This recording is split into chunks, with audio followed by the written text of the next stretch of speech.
Chittagong Sandwip নৌপথে ২৪ March আনুষ্ঠানিকভাবে ফেরি চলাচল শুরু হচ্ছে। গতকাল থেকে শুরু হয়েছে পরীক্ষামূলক চলাচল। এ বিষয়ে আরও জানাতে চট্টগ্রাম থেকে যুক্ত হচ্ছেন সহকর্মী অনুপম শীল।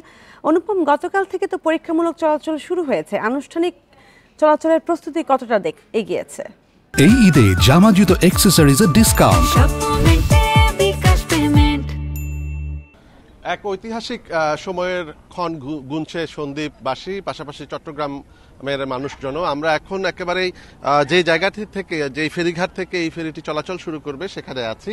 আপনি নিশ্চয়ই আমার পেছনে দেখতে পাচ্ছেন যে কপোতাক্ষ এই ফেরি কপোতাক্ষ, যেটি এই ফেরিটি মূলত গতকালকে এক দফা এটি পরীক্ষামূলকভাবে বা ট্রায়াল রান হয়েছে এই রুট দিয়ে সন্দ্বীপ পর্যন্ত। আজকে আবার দ্বিতীয় দফার জন্য তারা অপেক্ষা করছেন। অবশ্য সবকিছুই নির্ভর করছে সমুদ্রের পথে কি পরিবেশটি কেমন তার উপরে।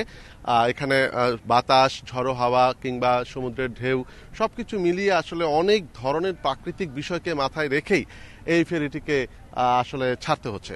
তো আমরা কিছুক্ষণ আগেই এই বিআইডব্লিউটিএ এবং যারা মূলত এই ফেরিটি অপারেশনসের সাথে যুক্ত তাদের সাথে কথা বলেছি।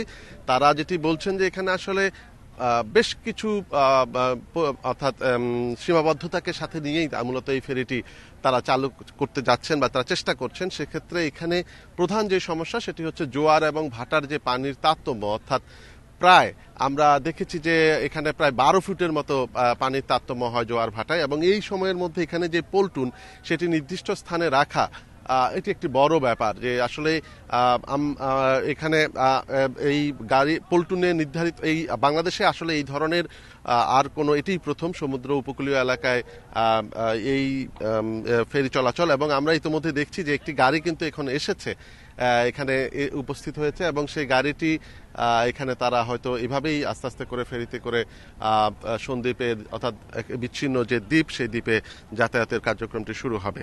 তো প্রাকৃতিক পরিবেশের কথা যেটি বলছিলাম, যে যেহেতু প্রায় 12 ফিটের বেশি এখানে জোয়ার এবং ভাটার পানির উচ্চতা, তাই এখানে পল্টুনটি সঠিক স্থানে রাখা একটি বড় চ্যালেঞ্জ। পাশাপাশি এখানে দুটি ঘাট, প্রত্যেক পাশে দুটি করে ঘাট এখানে তৈরি করতে হচ্ছে, একটি লো টাইডের জন্য আর একটি হাই টাইডের জন্য।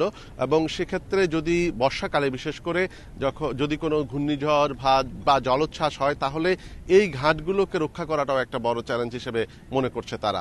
পাশাপাশি আমরা যেটি এখনো পর্যন্ত বুঝতে পারছি যে তারা বলছেন তারা চেষ্টা করবেন ঈদ পর্যন্ত এই ফেরি সার্ভিসটি চালু করার। আগামী 24 তারিখ এটির আনুষ্ঠানিক উদ্বোধন হবে, এবং ঈদ পর্যন্ত তারা আবার একটি আশঙ্কাও করছেন যদি ঝড়ো বাতাস বা প্রাকৃতিক পরিবেশের যদি কোনো ধরনের ব্যত্যয় ঘটে তাহলে কিন্তু সেটি ঈদ পর্যন্ত নিয়ে যাওয়া যাবে না।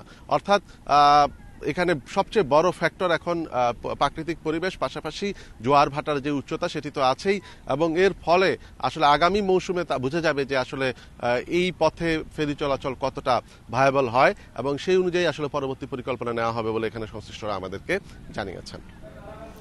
24 মার্চ আনুষ্ঠানিকভাবে ফেরি চলাচল শুরু হচ্ছে চট্টগ্রাম সন্দ্বীপ রোডে, এবং সেই বিষয়ে জানাচ্ছিলেন সহকর্মী অনুপম শীল।